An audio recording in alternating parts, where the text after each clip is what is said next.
I'm here at the Film Fest Hamburg, and my guest today is writer and director Daniel Goldhaber, and we're here to talk about your new film, How to Blow Up a Pipeline. Can you tell us shortly, in your own words, what the film is about? Yeah, the movie is an adaptation of a manifesto by a Swedish academic named Andreas Malm, and the book is kind of looking at a history of social movements and kind of looking at the fact that almost every social movement in history has, at the very least, been predicated on the destruction of property. And then climate change poses an existential threat to human life on Earth, and so he is exploring whether or not there is a moral justification for the destruction of fossil fuel infrastructure to combat climate change. The movie is an adaptation of these ideas, and it's a heist film about 8 people in their early 20s who come together to blow up an oil pipeline to try to stem the use of fossil fuels. And so it's kind of a very pop and entertaining way of exploring these questions of how do we protect the future of our planet. And how and why did you choose the book as the basis of the film? I mean, my parents work in climate science. I've kind of been working in climate, issues my whole professional life, and for most of my life, it's something I've been very aware of and something I've wanted to tell stories about. I think the moment of inspiration reading the book was the fact that Andreas kind of identifies a target. I think that was something that from both a theoretical point of view, but also from a narrative point of view, was very interesting. I think that this is something that culturally we've actually really struggled with when we're thinking about how to deal with, moving on from fossil fuels. We think it's a matter of individual action or better consumption habits, or it's a matter of, trying to appeal to the people that run, oil companies. And I think what Andreas kind of outlines in the book is, forget about all of that. Focus on what is the thing doing the harm. It's the infrastructure. And so maybe there's a moral obligation, a moral impetus to destroy the infrastructure. And then I think that this proposes a very exciting way into a narrative movie. We kind of wanted to do something that was Ocean's 11 for climate change, but instead of Andy Garcia as the evil casino owner, you have this pipeline. And I think even just conceptualizing the infrastructure as the antagonist, as the bad guy in a film, is something that provided a lot of exciting opportunity and inspiration. Your first film, Cam, was a horror movie. Yeah. How was the transition from this genre to this one?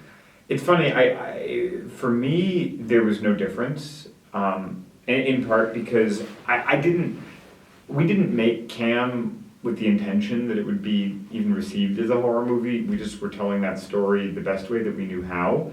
And for me, it's, the process is always, what's the idea? What's the best kind of genre container to communicate that idea? And then wanting to make a movie that is exciting and fun and that appeals to a wide audience.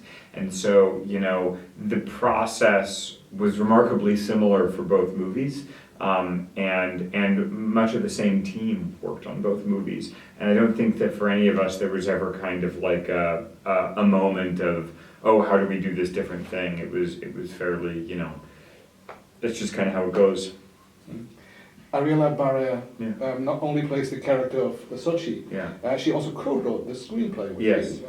And since the book by Andreas Malm that you mentioned is more like a manifesto and doesn't have a story, how was the process of turning that into a story? Yeah. So I wrote the script with Ariela and then also with another writer named Jordan Scholl, and then Ariela stars in the movie and also produced the movie with me. So she was very much, we spent the last year and a half working on this together every day. But the process of development was that Jordan found the book. He's an academic. Getting his PhD at Duke right now, and he recommended the book to me for another project, and this is something that he has kind of always been interested in doing, adapting theory into a film, and it was something that he would kind of joke about wanting to do. I don't think we ever really thought it would be the first thing that we would actually make into a movie together.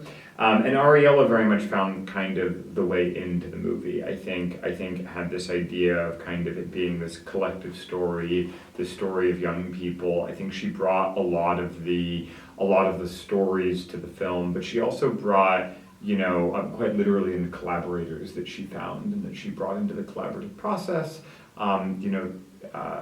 But also I think that she provided a lot of the conflict of the film, like conflicts in the film, but also just in the collaborative process. A lot of the process was really about, okay, there are these ideas in this book, but we want to push back on them. We want to challenge them. We want to dramatize them and dramatize them. Dramatizing them means finding conflict inside of the story. And I think that Ariella was always somebody who was really pushing the process to be like, why are we telling this story? What does it mean that we're telling this story? What are the ethics of telling the story? And I think, that was a lot of the process was just, again, very early on, we were like, we're gonna make Ocean's 11 for climate change, for eco-terrorism. And then I think that the process of actually turning that into a story was figuring out how do you actually blow up a pipeline, and then also figuring out who are these people.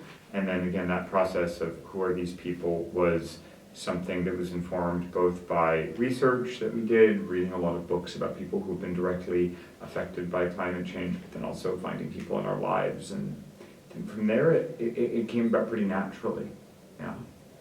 You've assembled a marvelous cast, and you're exploring everyone's backstory to show us why they're doing what they're doing. How did you find all of them? Yeah, that was the casting process was something that I worked on very closely with the whole team, and it was something else that Ariella very much kind of was spearheading, because she was the actor on the team, so she had very good ideas about that. There were a number of ways. I had another movie I was making that was a big studio film that had been announced publicly, and I kind of used that film as a way to get meetings with actors that I wouldn't have been able to get meetings with otherwise. So there would be actors that would be interested in for the movie, and then I would kind of sneak in to getting the agents to set up the meetings using my movie that has had already been announced, and so we had ideas early on. Sasha Lane was somebody that I think we had had in mind. Forrest Goodluck was somebody that we had had in mind from even the time of writing the film. And there were other actors like Lucas Gage, Jamie Lawson, I met that way. And then the other actors, it was just, a process of digging through people who we were excited about and wanting to find people who I think we felt were talented and really connected with the subject matter, but also who maybe hadn't had the opportunity to shine in the way that we hopefully could work with them on this film. The film has been shown at the Toronto International Film Festival and now here at the Film Fest Hamburg. And since I've been to the first screening here in Hamburg, I can say that it was very well received. What was your impression of that night? Here in Hamburg? Yeah.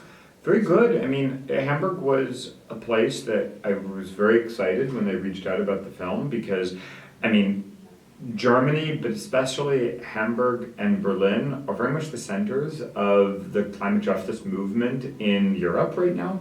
I think there's more activity and more, they've really, there's been things that have really been accomplished in Germany because there's a legacy, starting with the anti-nuclear movement here. And so it was a place that I was very excited to show the movie because I knew the people who work in this field would come to see it, and I think for me being able to engage with I think that community here through showing the film here has been very rewarding. At the Q&A after the screening, you said that you're a filmmaker, not an activist, but isn't this film some kind of activism too?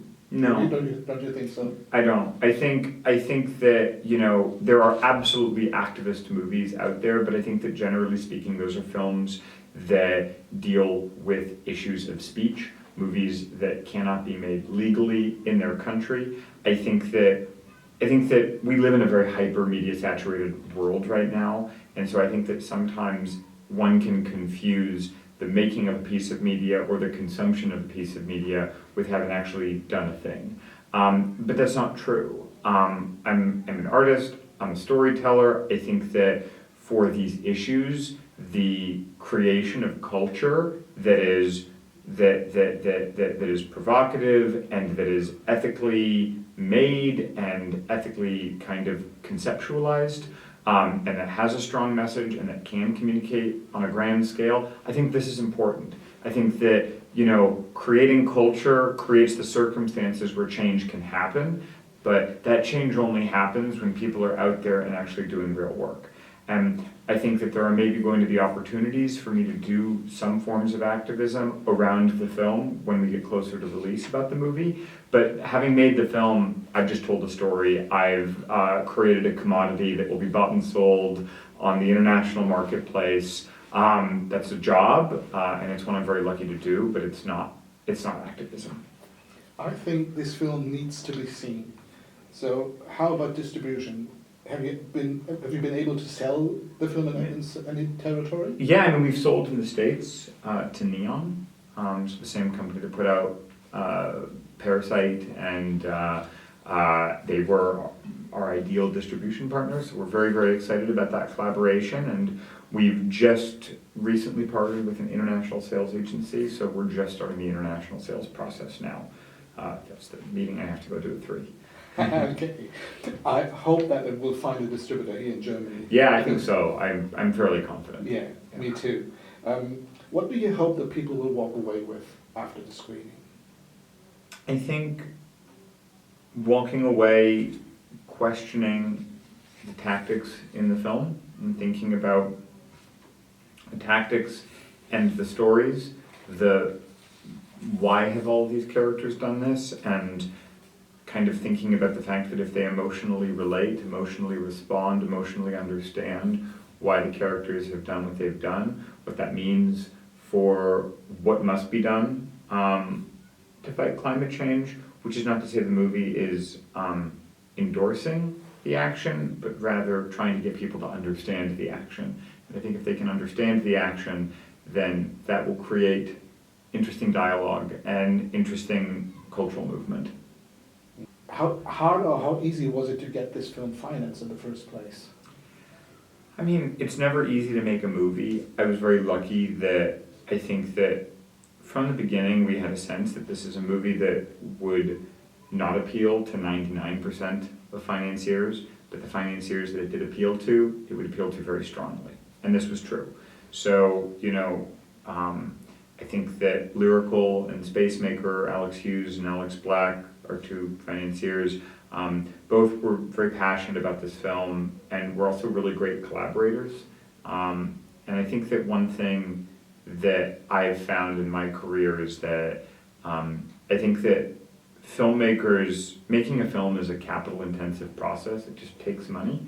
But I think filmmakers are kind of instructed to think of the money as like some sort of necessary evil that should be treated with suspicion and that wants to take the movie away from them. But for me, I really think that I need a cinematographer, I need actors, I need money, I need financiers. I should be collaborating with all these people equally.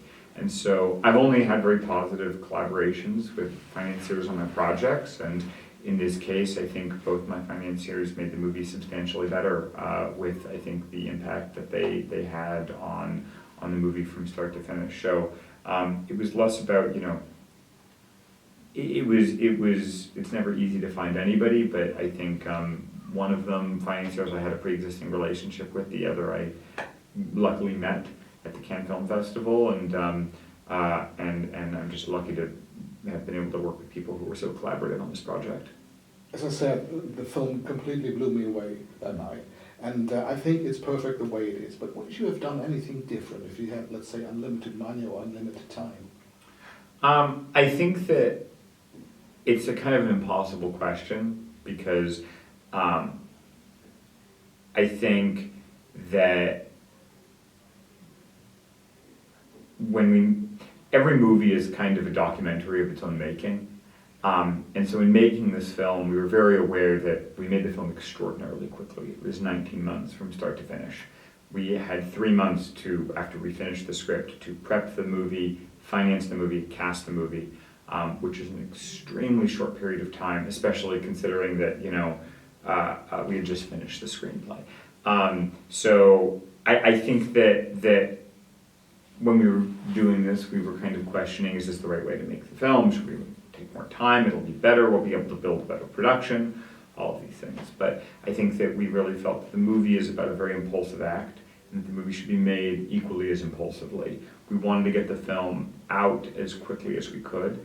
And so I think that we knew that there were going to be sacrifices, compromises that had to be made to achieve that speed, but also there's something about that speed and that impulsivity and that kind of flying by the seat of your pants nature that I think is energetically very much in the film. And so you can't maybe have this energy without also having those sacrifices and compromises, and ultimately there's something about that energy that I think is what people respond to. So in that sense, I think as a filmmaker you have to trust the process. And I think that well, there's certainly, you know, I should have done another take of that. Oh, I shouldn't have done the camera move that way. I should have repositioned the this, the that. These are kind of irrelevant problems. Yeah. Let's have a look at the future. Yeah. Are there any new projects you can already talk about? Not a ton. That is, you know, I have a movie that I'm working on that's set in the world of techno in clubs, that is also about revolution. That is the film that Pipeline grew out of. That's a much bigger film that I've been working on. I also have a project about extreme bodybuilding that I've been working on for many years. But it just depends what actually happens next.